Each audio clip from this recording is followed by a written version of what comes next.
Hey Jamie, so this one is the last vlog, I believe. Thank God. Um, yeah, this is Global Change, and I was on the Atlantic, the link that you also kindly provided for us. I really hope that my volume is going to come out fine because everyone is outside having a barbecue. How wonderful. I'm inside. Thanks, Jamie.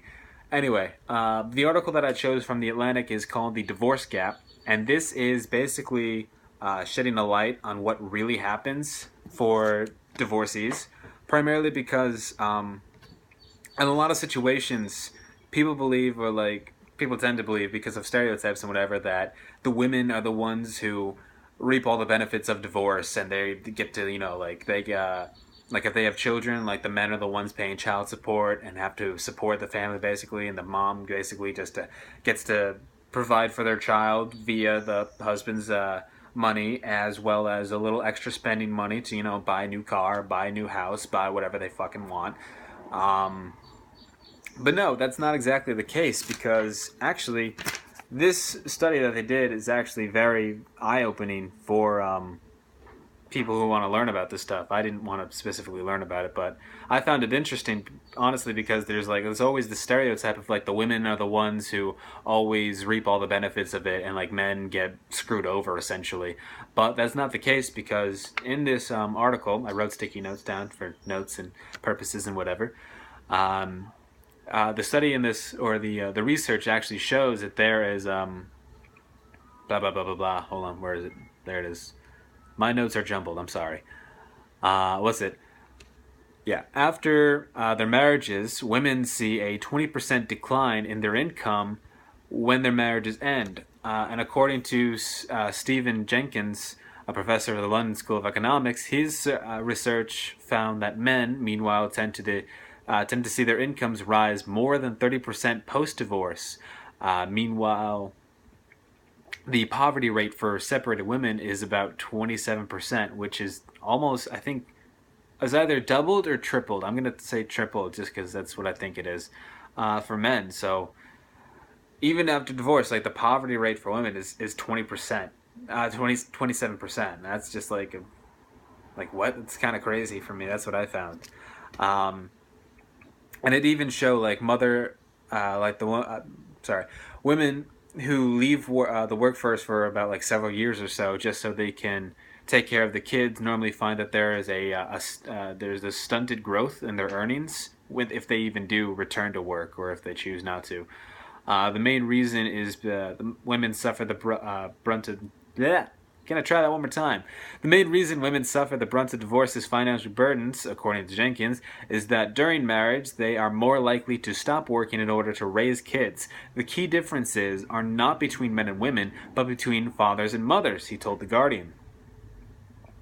And that is honestly, it's most likely true, because like when women stop to take care of a family, it's like I know in the workforce where if women have a leave of absence for maternity, they're more likely to get the short end of the stick of like, we're not gonna have you back. I mean, like, you just had a kid. What are the chances of you having another kid? So we're just gonna probably cut you off, or if we do welcome you back, it won't be the same position. You won't be getting any raises, and you'll basically stay at the same income level that your job had when you left to have the child. I know it's very weird and it's messed up ruling, but that's the way the world is, which is messed up. Moving on to the fact that divorce is honestly a very expensive thing, financially speaking, because sometimes, not all times, but sometimes it's either whoever side files for divorce, they will file for divorce, and sometimes the other member of the marriage isn't able to afford the divorce claims in the files. So this is where some firms, like, this is where it gets weird and sexist. I didn't really agree upon this. There's like some firms, like a handful of them, actually started providing loans for about like hundreds or thousands of dollars for women. That's what I thought was unfair. I mean, like, I understand where it's like most of the time in like situations where men are normally the breadwinners of the family, and women are normally the mothers or the homemakers or the caretakers or whatever you want to label it. Um, I just didn't find it fair because sometimes that's not always the case, where sometimes the men are the homemakers, sometimes the men are the ones raising the kids while the mother goes off to work. I would very much love to be in that situation where I get to stay home and hang out with the kids and my wife would go to work. I should probably scratch that out of the video, but whatever. Anyway, moving on to the fact that, yeah, divorce is a very financially crippling thing, primarily because sometimes, where was I again? Yeah, right. So the loans, so some of the firms only provide loans for women for about $1,000. That way they believe that when it does get taken to court, it actually can be, women can actually have like a fair voice and they can be represented with equal terms and argue their case.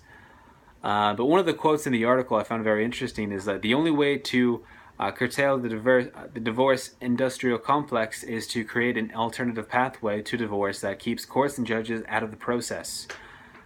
I honestly think that'd be great. If divorces were able to not be handled by like legal matters in like a court case or by judges and lawyers, then I feel like the financial issue would be a lot better.